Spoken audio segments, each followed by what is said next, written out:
이번 시간에는 분자와 분자 간 충돌, 분자와 벽 간의 충돌에 대해서 알아보도록 하겠습니다. 그럼 분자와 벽 간의 충돌에 대해서 먼저 알아보도록 하겠습니다. 다음과 같은 상황이 있습니다. 상자가 있고 상자 벽에 조그만 구멍을 뚫어 놓습니다. 그러면은 상자 안에 들어있던 두 가지 분자들이 홀을 타고 이제 튀어나올 텐데요. 이 프로세스를 우리가 뭐라고 부르냐면은 이제 에퓨전 프로세스라고 부릅니다. 근데 질문은 어떤 분자가 얼마나 빨리 새어나올 수 있는가를 결정하는 데 있어서 우리가 이 토픽이 중요한 역할을 하게 됩니다. 그럼 이 에퓨전 프로세스가 또 왜 중요하느냐? 우라늄을 농축시킬 때 사용되는 방법입니다. 우리가 유용하게 쓰고자 하는 우라늄은 우라늄 235번이거든요. 근데 이것이 주로 238번과 섞여 있습니다. 235번은 사실 굉장히 작은 부분을 차지하거든요. 그래서 235번의 우라늄을 농축시킬 때 사용하는 프로세스가 바로 에퓨전 프로세스입니다. 먼저 벽과의 충돌 간의 식은 세 팩터의 영향을 받습니다. 가장 첫 번째 팩터는 벽 안에 들어있는 분자들의 넘버 덴서티가 되겠습니다. N은 분자의 수고 V는 볼륨이 되니까 이게 넘버 덴서티가 되겠죠. 넘버 덴서티가 크면 클수록 벽에 충돌하는 횟수가 많아질 것입니다. 두 번째 팩터는 속도입니다. 속도가 빠르면 빠를수록 벽에 충돌하는 횟수가 많을 것이고, 마지막으로는 벽의 넓이도 마찬가지로 충돌 횟수와 상관관계가 있을 것입니다. 그래서 이 세 가지 팩터에서 영향을 받고요. 그래서 우리가 평균 속도 같은 경우는 앞서서 루트 파이 n분의 8rt라고 배웠기 때문에 이제 그 식을 대입을 해서 벽과 충돌한 획수를 구할 수가 있습니다. 여기서 넘버 덴시티가 일정하고 벽면의 넓이가 똑같다고 하게 되면은 벽과 충돌한 횟수는 뭐랑 상관이 있냐면은 분자량하고 상관이 있습니다. 분자량의 역수의 루트에 비례하다는 것을 알 수가 있습니다. 이 식으로부터 우리는 유명한 그레함의 법칙을 유도해낼 수가 있습니다. 이 홀을 통해서 새어나오는 A 분자와 B 분자의 새어나오는 속도는 이 식을 써주면 그대로 써주면 되겠죠. 그래서 이 식에서 NA하고 MA를 제외한 나머지 것들은 똑같기 때문에 이제 상쇄가 되거든요. 그래서 우리가 최종적으로 얻는 식은 이제 이 식이 되겠습니다. 앞서서도 얘기했지만 F전 레이트가 상관이 있는 것은 이제 분자량의 역수에 비례하다라는 것이죠.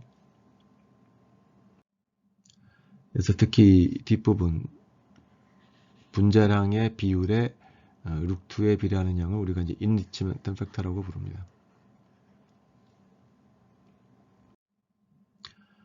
다음은 몰리큘 컬리전. 앞서는 뭐냐면은 분자가 있으면은 여러 분자들이 있을 텐데 벽과 충돌하는 횟수를 우리가 배웠고 그걸 G월이라고 불렀거든요.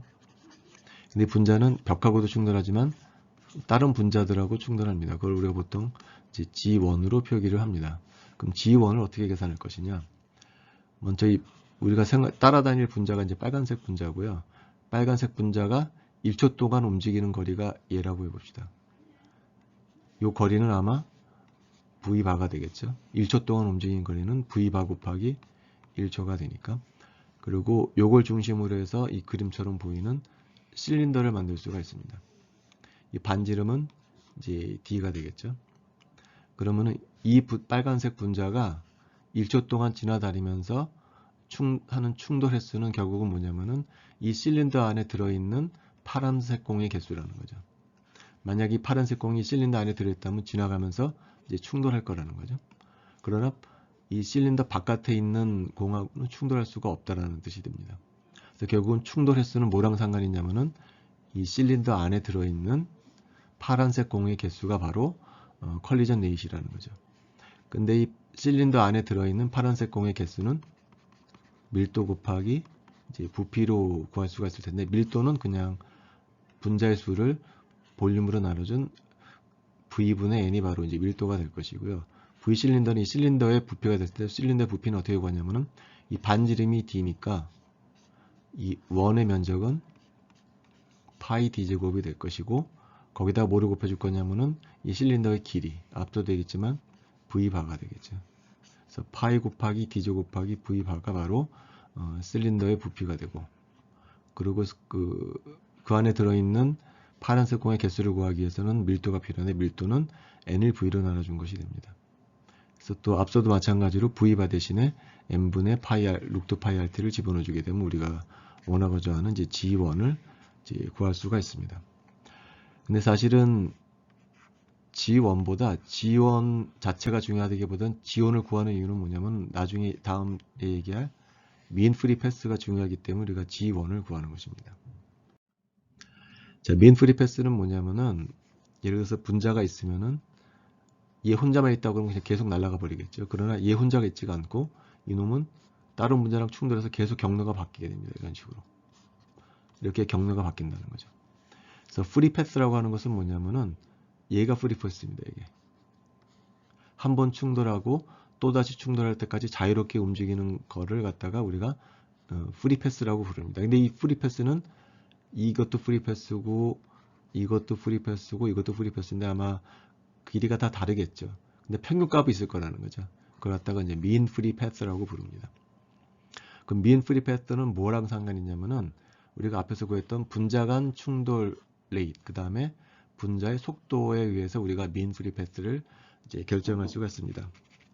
예를 들어서 초당 10번의 충돌하는 분자가 있고 그 분자가 초당 100m를 움직인다고 했을 때 mean free path는 10m가 될 것입니다. 이 의미는 뭐냐면은 초당 10번을 충돌한다고 하는 것이니까 그러니까 충돌하지 않고 갈 수 있는 시간이 0.1초라는 얘기죠.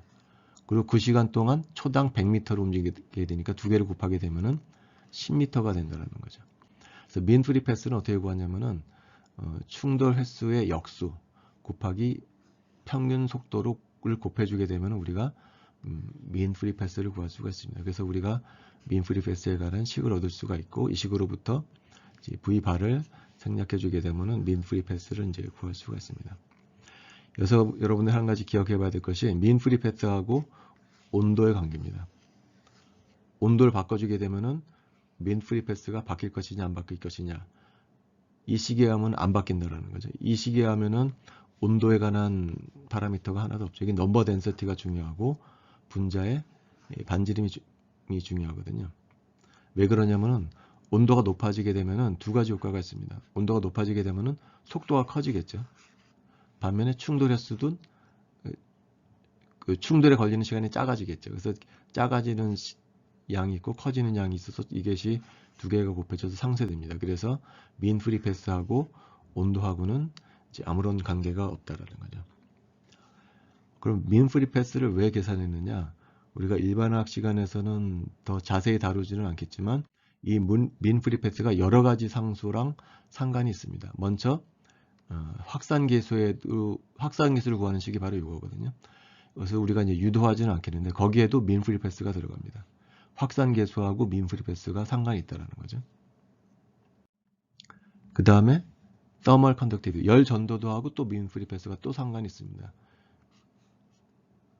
또 상관이 있는 것은